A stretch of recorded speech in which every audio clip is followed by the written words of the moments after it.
Hey, this is Jeff, and welcome back to the Mothership Zeta no-kill run. Our current objective is to kill the alien captain, but Luce obviously can't do that. I mentioned last week that this switch, which you'd expect to work like all the others we've used to let our allies teleport, doesn't seem to do anything in the vanilla game.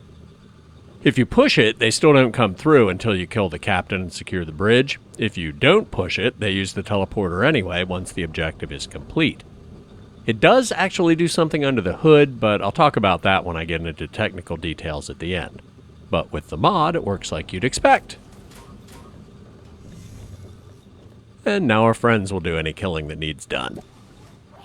Opening fire! I'm putting you down! Tear 'em up! Take this! Kill all of them! Quick note while we're waiting. I found out what's up with the force field generator that mysteriously turned itself off in the living quarters last week. There's a script that deactivates it when both of the aliens behind it are dead. As far as I can tell, that's the only one that works that way, and there are no comments in the code explaining why. Maybe because most of them there's another way around, but that one you'd be stuck if you're out of ammo. Don't know. We can loot most of these aliens later, but I want to check the alien captain right away just in case he despawns or glitches out of the level at some point because he has a unique weapon. The captain's sidearm, which you know it by heart by now, useless to lose except as a souvenir, but very nice if you're not doing a no-kill run and you like energy weapons. You know where to find. Now, the captain yelled at us through one of those holograms on the observation deck, but he's right here, so you may be wondering where that's coming from? Well, we're about to find out. At least I'm still in one piece. Hope we find what we're looking for soon. And here's the final twist. The aliens can't afford to let one of their motherships fall into the hands of a primitive society they're studying, so they send another ship to disable and board it, or worst case, destroy it. This looks just like the bridge on Captain Cosmos. Soma, you go stand over there. Mr. Elliot, you're there. Paulson, you can be Jangles the Moon Monkey. And I get to aim the death ray. I ain't no goddamn space monkey. Sally seems to know what's going on, so let's talk to her. I've got a lock on their ship. Fire when ready. Stella Skyfire reporting for duty. She's Captain Cosmo's second in command, at least for the first few episodes. Can we hit that thing with our death ray? I think I have that ship targeted, but you'll have to find the firing control. Which begs the question of how we still have a working death ray right after blowing up the generators that power it.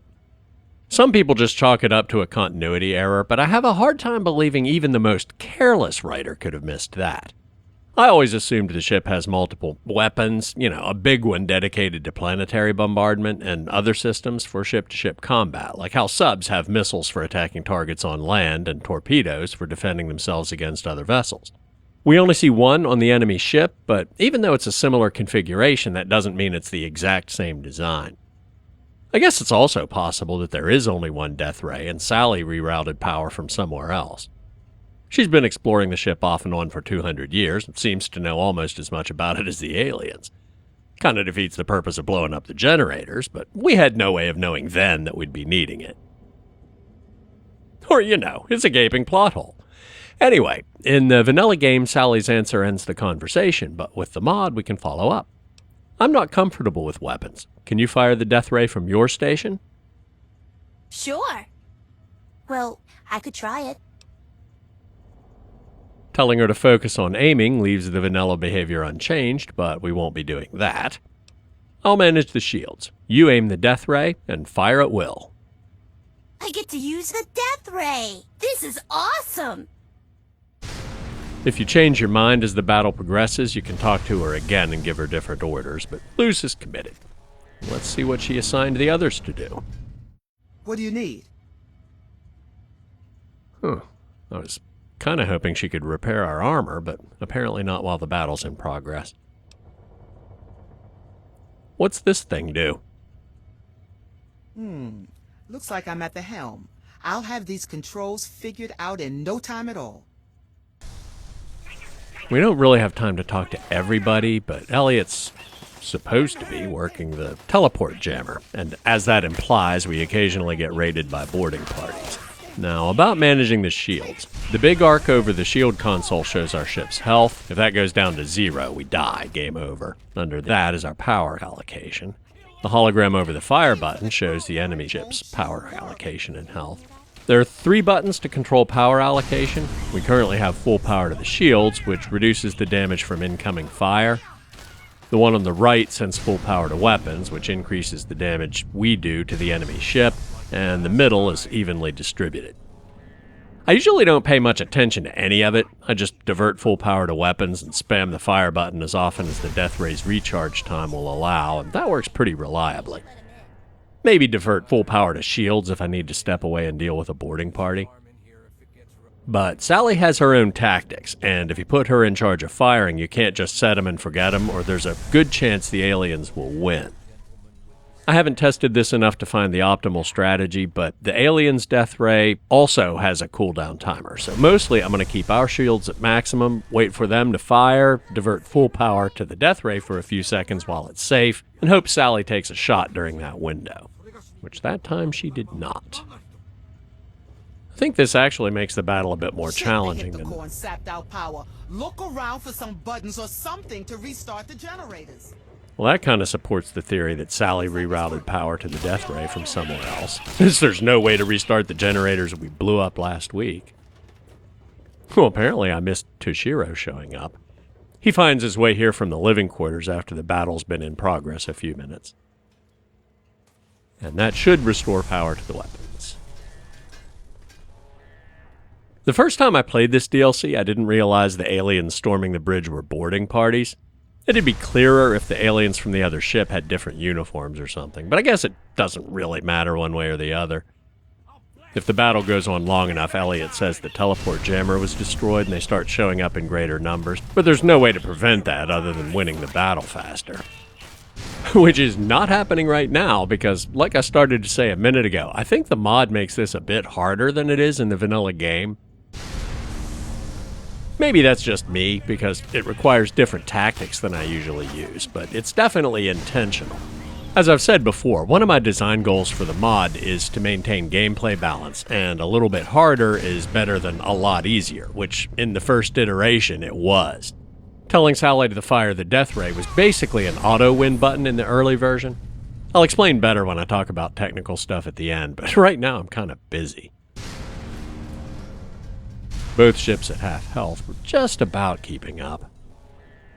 I think I just saw in the dialogue subtitles that the teleport jammer's down. Elliot gets ragdolled when his console explodes like something out of Star Trek, but one side effect of the mod is that I can't pay as much attention to various cool stuff that's happening around us, like Toshiro finding his way here. Oh, I forgot to mention, if you use the new dialogue to make Paulson or Elliot immortal when you ask for help with the generators before the spacewalk, the mod removes that status before this battle. It just felt like it would cheapen the victory if there was no risk. Oh, their health is lower than ours for the first time. I think we got them.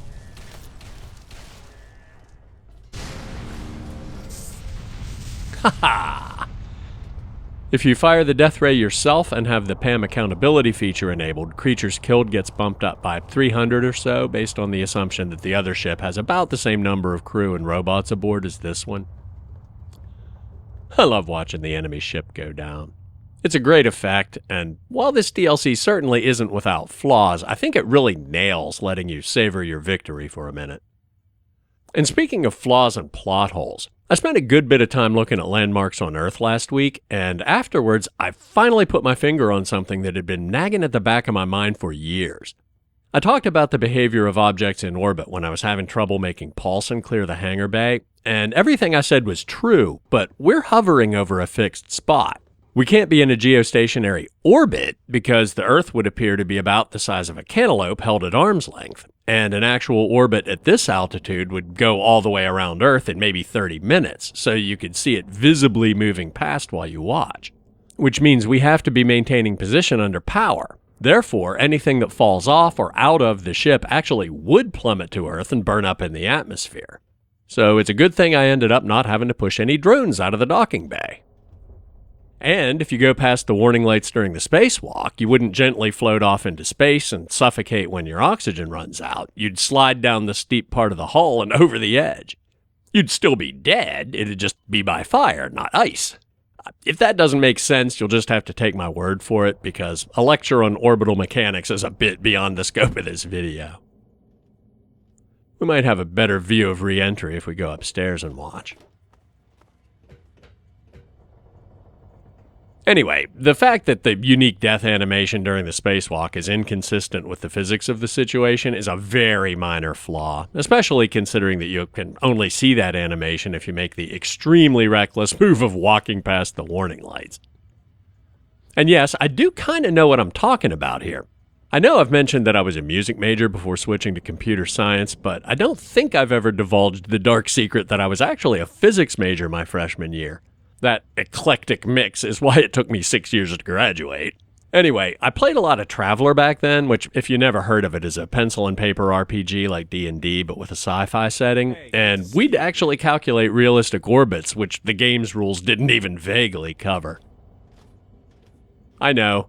Nerd! And it's gone. So let's see what everybody has to say. We did it! We really did it! Oh man, I can't believe it! I never thought we'd make it. You're the best, the absolute best. I'd be dead without you, or worse. Thank you so much. Cool. He can still make adapted biogel. Good to know. Nice work, kid. If there's more of them out there, that'll make them think twice about attacking us again. And it looks like you're in charge of your very own spaceship. Well, what's left of it anyway. Congrats. Good. She can repair our equipment again now that the battle's over. Which we should do right now, since she's one of the only NPCs in the game who can repair items up to 100%, but she disappears from the game after you leave the ship. Got some more gear for you to fix. Sure. Let me see. Don't need to repair the atomizers, but... Oh, man.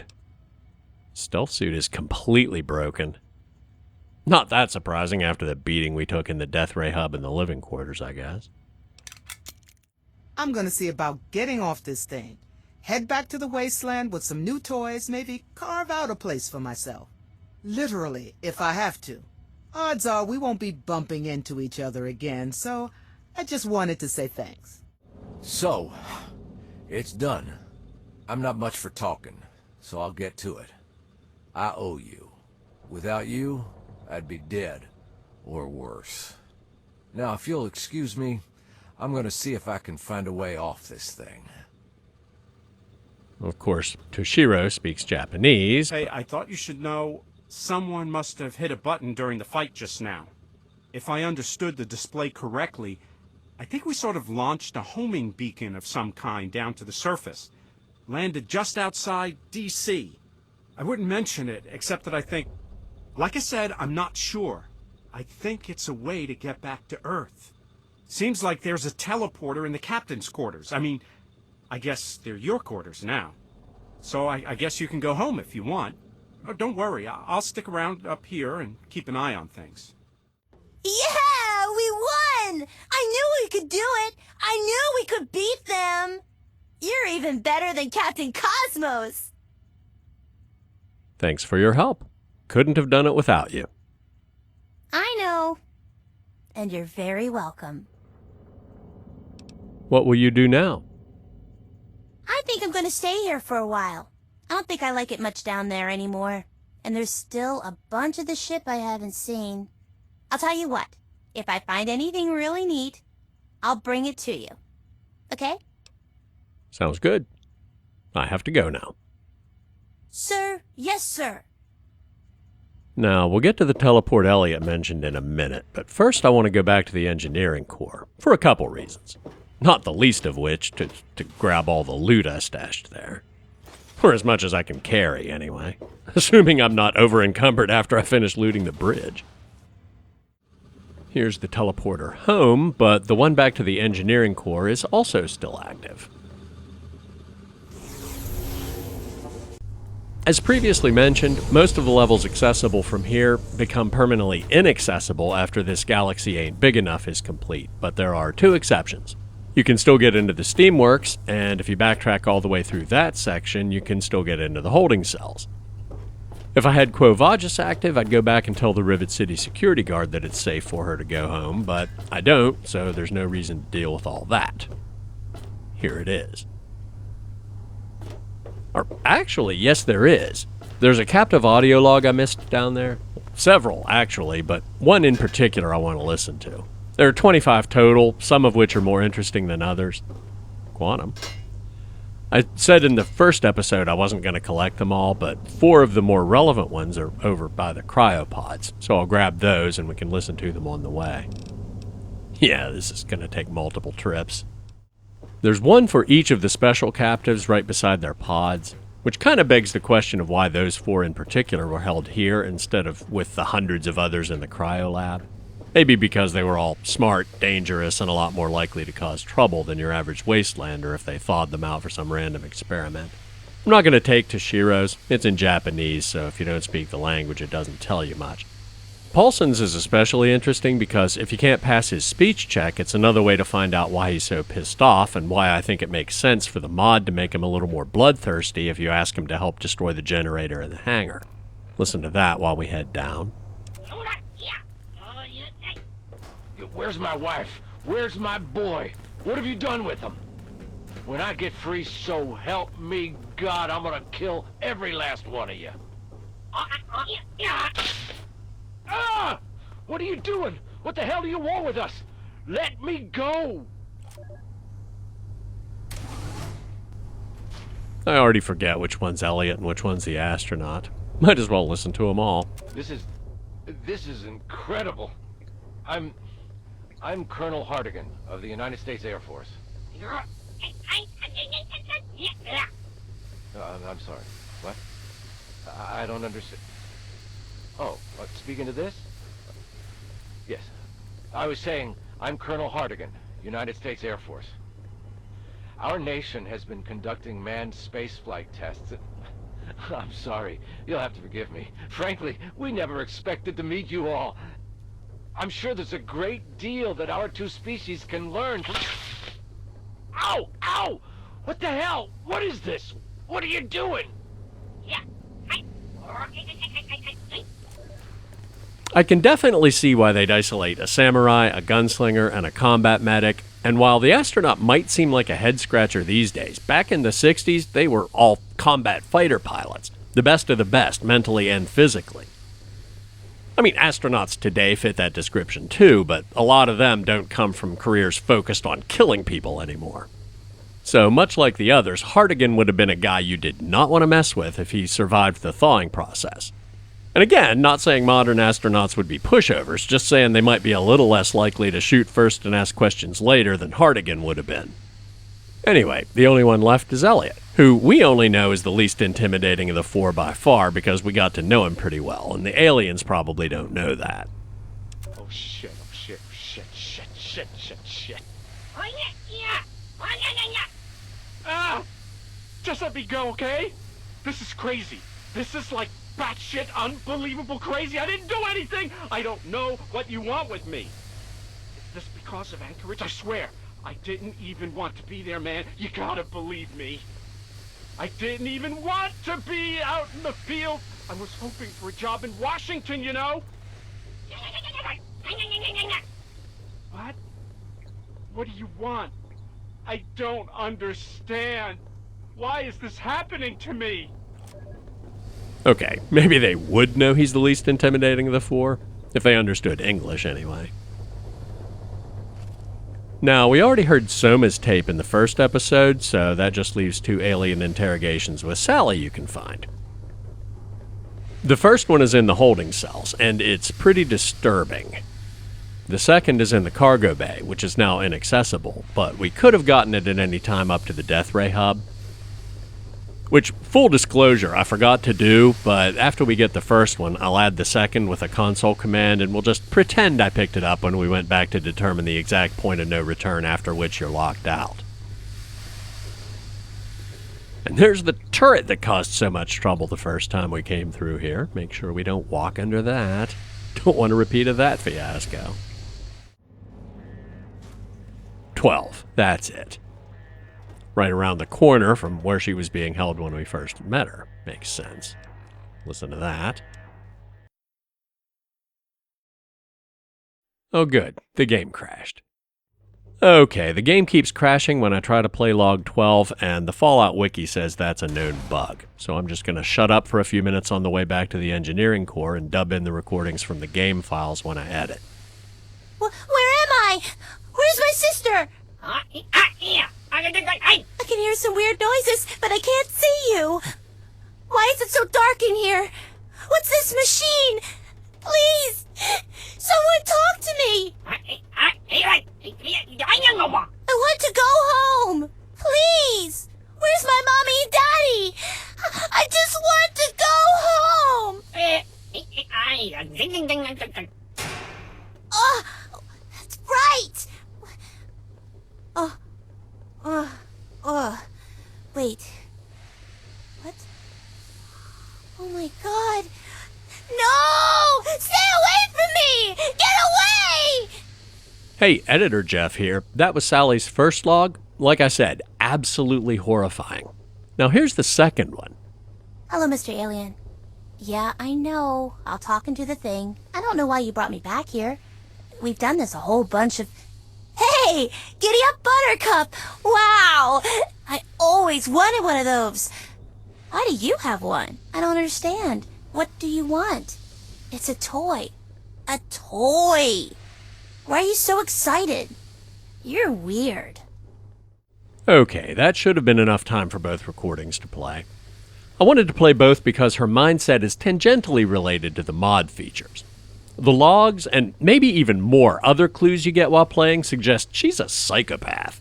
The first one, right after she was abducted, is exactly what you'd expect. But in the second one, presumably recorded much later, she's completely composed, almost condescending. And the glee with which she kills aliens if you give her a grenade, or as it turns out, even if you don't, her kind of cavalier line delivery when she warns you not to go outside the ship without a spacesuit, the way she's a tiny bit apprehensive but mostly excited when you get into parts of the ship she's never seen. Behind her cheerful demeanor, there's just an undercurrent of not quite right that makes perfect sense for somebody in her situation. Specifically, as she's told us and or demonstrated, she's over 200 years old, she didn't have any adult role models for half of what would have been her childhood, she spent a lot of that time loose and on the run, exploring the ship and figuring out the alien technology, and the rest of the time she's been held prisoner by unspeakably cruel captors who probably killed her sister. I think she's like Paulson times 10, just more talkative. Now, she's not a total sociopath because she does ask you not to kill the alien workers because they're harmless, but bottom line, I think having her fire the death ray is completely plausible lore-wise in terms of her personality and skill set.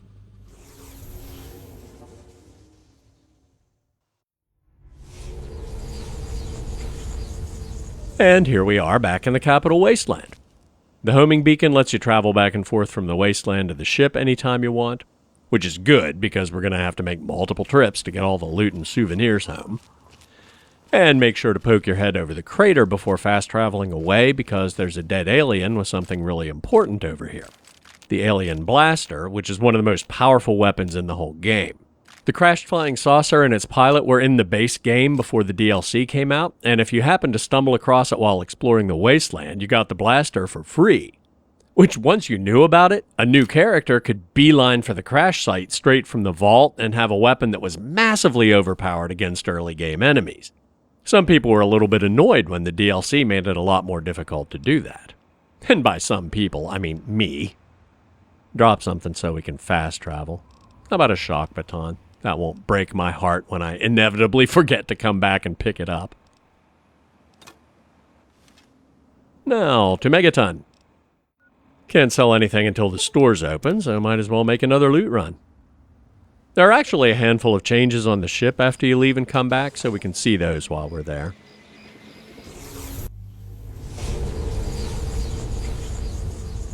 I already mentioned that Soma disappears from the game, but so does Paulson. As Sally said earlier, she spends her time exploring parts of the ship she's never seen, presumably through the vents, since the player can actually access less of it than before. And every few days, she'll give you a little bit of stuff she found, which is your only sustainable source of ammo for alien weapons if you like them enough to keep using them after you finish the DLC. If I can find her. Well, apparently Elliot thinks he's the captain now. If he survives, he can always convert biogel to adapted biogel, which is useful because regular biogel is one of the things Sally can scrounge for you. She must be downstairs. Yeah. What's going on? Before we ask her about that, where's Paulson? Oh, he left. He used the teleporter after you did. Said he didn't have any reason to stay. But I don't know where he was going to go. I'm going to miss him. He was quiet. But I think it's because he was really sad. Understandable. How's life in space? I told Mr. Elliot this really funny joke earlier, but he didn't get it. He's weird. A bit. Anything to report? Oh yeah, here, you can have this stuff. I found it when I was looking around the rest of the ship. Thanks. I have to go now. I'll keep an eye on the ship for you. Well, that took a while. I had to make the rounds of every vendor in the wasteland and even then buy some supplies so they had more money, but all the disposable loot is sold and all the souvenirs are stashed in Megaton. At the end of the day, we have more than 25,000 caps and we're back over 300 stim packs. And that's it for Mothership Zeta. I'm going to take some time off and then continue the no-kill run of the Fallout 3 DLC with the Pit.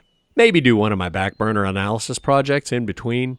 I've been meaning to do one on how leveled and or random spawns work, why there are discrete threshold levels when tougher tiers of enemies start spawning in a given area, that kind of thing. I've given an oversimplified explanation a couple times when I was talking about how I decided what order to do the DLC, but it's actually a bit more complicated than just at level X you'll see creature Y in location Z. If you bail out when I start talking about technical stuff, don't forget to like, subscribe if you haven't already, turn on notifications if you want to know right away when the Pit starts, and leave a comment if you have any questions or suggestions. First up, help with securing the bridge. I said earlier the switch doesn't appear to do anything in-game, although it does have an effect behind the scenes. Well, specifically, it's a workaround if the player forgets to use the switch in biological research to let the NPCs catch up before heading to the Death Ray Hub. Which I 100% would have done myself by accident if I hadn't wanted to see how much of the ship was still accessible at that point. Their AI can't path from the observation deck to the bridge, so if that happens, they'd be stuck without the workaround. There's a trigger zone around the teleporter pad that activates the switch automatically when the player arrives, which runs some code that moves the NPCs to biological research if they aren't there already. If you remember, there's a teleporter in biological research that leads directly to the bridge, even though it normally isn't enabled until the player kills the captain. And if the player uses the switch on the bridge manually, nothing else happens. So by default, they don't come to the bridge immediately even if you press the switch, but they do arrive after you kill the captain even if you don't. The mod adds a trigger zone of its own around the teleporter pad, which checks some vanilla flags so it can tell the difference between the player actually clicking it versus the automatic activation that the vanilla script does. If the player pushed the button, we just set a flag and let the support quest script take over from there for efficiency. Because this code runs every frame while the quest script only runs every 5 seconds, and precise timing isn't important for this part.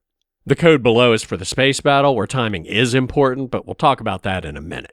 Over in the quest script is where the real bridge help magic happens. First, we make sure we're still at the part of the quest where they're not supposed to arrive yet, because we don't want to interfere with them if they're going to show up on their own anyway. Then we loop through the NPCs, starting with Paulson, because he'd clearly want to be the first one through. Elliot's not that gung-ho, so he goes second, and Soma, who's more interested in saving her own skin, goes last.